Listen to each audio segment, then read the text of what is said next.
Hello students, कैसे हो बच्चों। आई होप आप सब अच्छे होंगे। चलिए आगे कंटिन्यू करते हैं। आज का मेरा टॉपिक है 4 feature of shares and re issue of shares. तो सबसे पहले इसका मीनिंग समझ लेते हैं कि 4 फीचर ऑफ शेयर्स होता क्या है। देखिए, अगर कोई शेयर होल्डर टाइमली अपनी कॉल्स को नहीं पे करता है तो डिफ़ॉल्टर की कैटेगरी में आ गया वो। और कंपनी के पास राइट्स होते हैं कि अगर वो टाइमली पेमेंट नहीं करता है, नोटिस देने के बाद भी पेमेंट नहीं करता है, तो कंपनी उसके शेयर्स फोरफिट कर सकती है। मीन्स कंपनी उसकी ऑनरशिप को कैंसिल कर सकती है।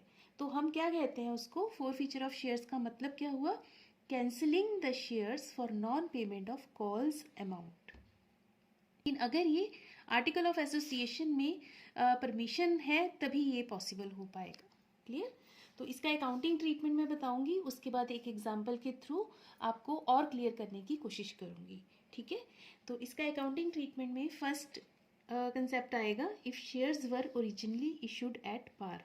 अगर शेयर्स ओरिजिनली पार पे इशू किए गए हैं तो क्या इसकी जर्नल एंट्री बनेगी। देखिए, सबसे पहले आएगा 4 फीचर की एंट्री पोस्ट कर रही हूं मैं। शेयर कैपिटल अकाउंट को हम डेबिट करेंगे कॉल्ड अप मनी के साथ।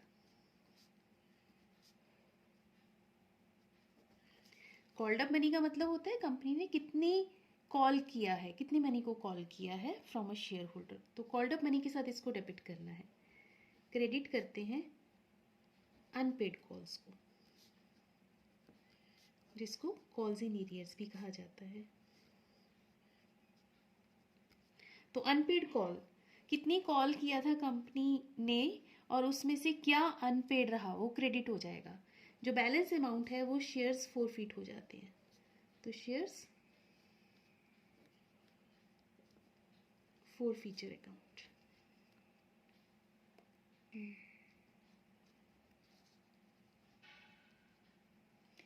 जिसको फोरफिटेड शेयर्स अकाउंट भी कहा जा सकता है। क्लियर। तो ये जो मैंने एंट्री पोस्ट की है ये 4 फीचर की एंट्री है।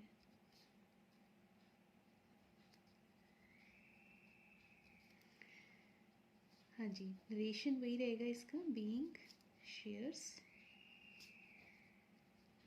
फोरफिटेड।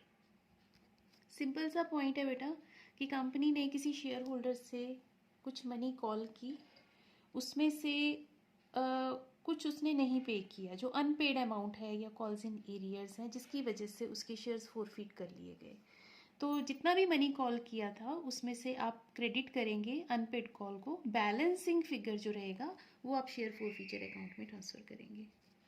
अब एक शेयर होल्डर के आपने शेयर्स फोरफिट किए हैं, कंपनी उन फोरफिटेड शेयर्स को फर्दर री इशू कर सकती है किसी अनदर पार्टी को। तो री इशू की क्या एंट्री होगी वो देख लेते हैं।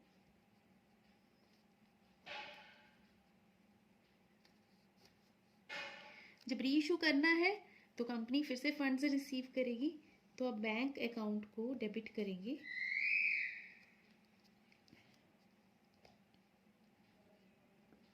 सेल प्राइस के साथ। किस प्राइस पर सेल किया गया है, क्रेडिट करना है अपने शेयर कैपिटल को। ये पेड अप वैल्यू के साथ इसको क्रेडिट किया जाता है। अब डेबिट और क्रेडिट को दोबारा से जब बैलेंस किया जाएगा, डिफरेंस या तो डेबिट में आएगा या फिर क्रेडिट में आएगा। अगर डिफरेंस डेबिट में है तो आप शेयर फोर फीचर अकाउंट को डेबिट करेंगे if balancing figure is on debit side. अगर डिफरेंस क्रेडिट में आएगा तो आप क्रेडिट करेंगे सिक्योरिटीज प्रीमियम अकाउंट को। क्लियर। कैपिटल रिजर्व का अमाउंट कैसे कैलकुलेट करना है वो मैं आपको क्वेश्चन के थ्रू समझाऊंगी। क्लियर।